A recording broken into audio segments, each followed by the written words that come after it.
I want you to close your eyes for a minute and just relax and just get into deep thought.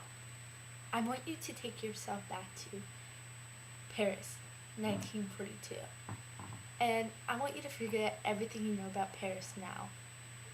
You might be thinking of Paris as a glamorous fashion capital of the world with strange but delicious food. And Paris is that now, but not in 1942. It was never that in 1942. What Paris was in 1942 was the home of massacre. Hundreds and hundreds, if not thousands, of Jews were killed just because of pure hatred the French and the Germans had for them. And you might be wondering how I know that. And it's because I saw Sarah's Key, which I'm going to be talking to you about today. Okay, so just a little background on this movie.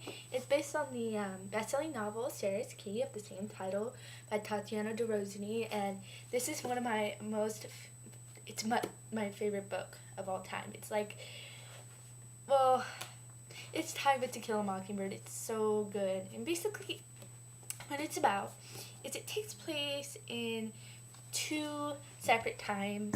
Like I said in the intro, whatever you want to call that blackout thing.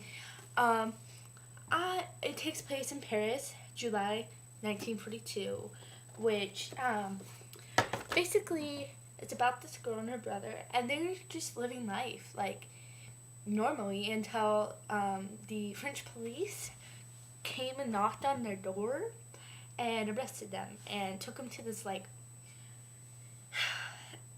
place of torture, and like it was a stadium type feel, so like there was like the bottom, and then there was like seats. You know how like if you go to a baseball game there's like stuff on seats on top, and there was this one part where they were there, and well, I'll tell you a little bit about that in my thoughts. Focus on the plot right now. And then it takes you to 60 years later, which I think it was like in 2009, and it takes you into this life of this lady named Julia, and she's a journalist looking for really gripping, intense, whatever other word you want to throw in there, story. And she's French. She speaks French, but she's from New York.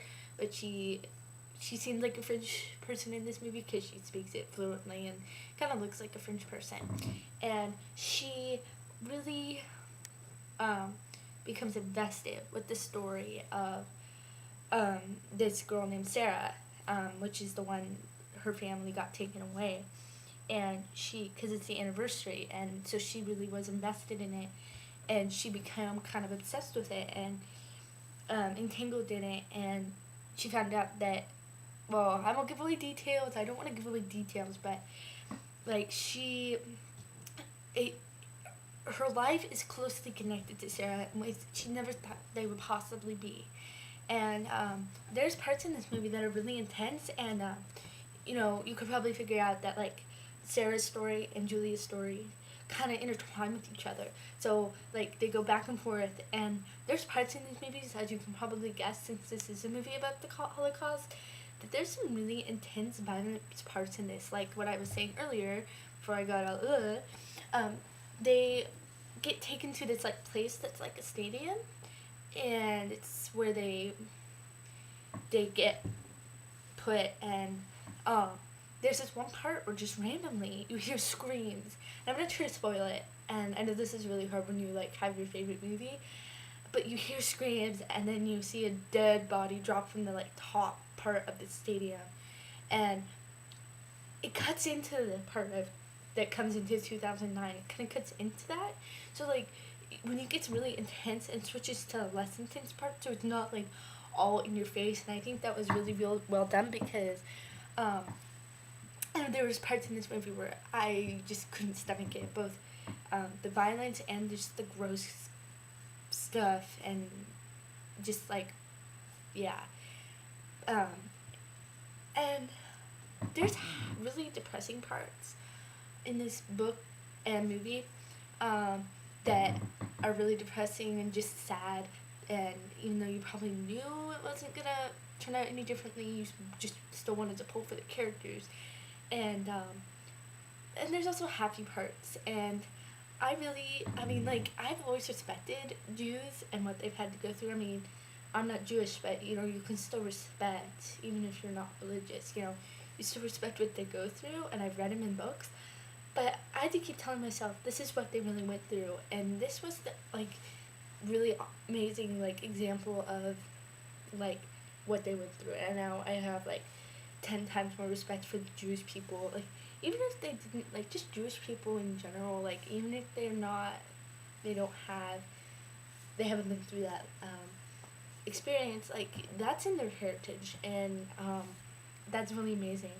And as far as the acting is concerned, um, there's a really young girl who plays the main character, Sarah, and I think she's so mature to handle that role and to know what was going on, and you know, um, just I really applaud all the actors in this film.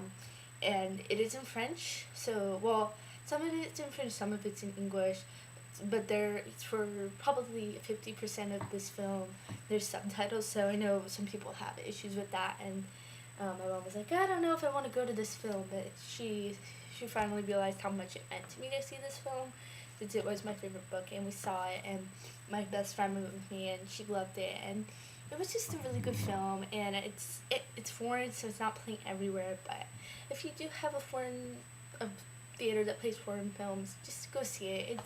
It's worth it, and it's not one of those films where you walk out of it like, what did that do for me? There's so much you can get out of this film, so I highly recommend you go see Sarah's Key.